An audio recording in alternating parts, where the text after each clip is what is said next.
Okay, this was Orlando Wilson. In this short video, I'm going to mention something that makes me laugh. And it's not so much about just about security and protection, it's about life in general. That's asking awkward questions. You know what? When it comes down to business, money, trust, and issues, you should never be afraid to ask people what could be classed as an awkward question. This is where a lot of people are too polite, and being too polite, or if you doubt somebody's word, if you think somebody's lying to you, then you need to call them out on it and ask them.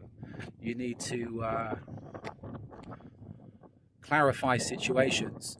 And you know what? I would never be offended if somebody come to me and said, "Look, we think you screwed up. We think you're lying. Can you prove you're not?" I'm like, okay. I'm transparent in everything I do anyway, so I'd be happy to put the cards on the table. This is where a lot of people BS way too much, and it causes way too many problems.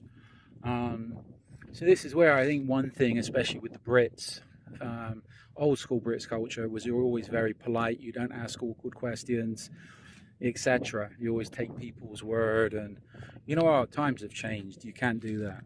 So I'm all for asking awkward questions, even if it makes people uncomfortable, or even if people say you're possibly offending somebody. You know what? I'm not worried about offending people. I need to, how can I put it?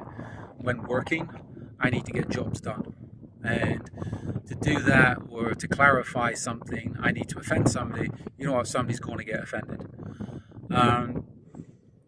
And this business, the close protection business and business in general, is not for sensitive people. So if you think somebody's lying to you, if you think somebody's not telling the truth, you need to call them out on it. And you know what? Anybody with any balls are going to be like, okay, cool, I understand it. I understand why you doubt me.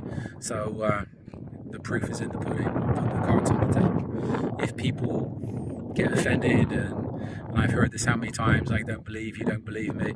As soon as somebody says that to me, I know they're lying. Because anybody that's not lying is happy to put the cards on the table and prove their worth. So again, don't be afraid to ask awkward questions, and don't be afraid to offend people, especially where business is concerned, and especially in the close protection business.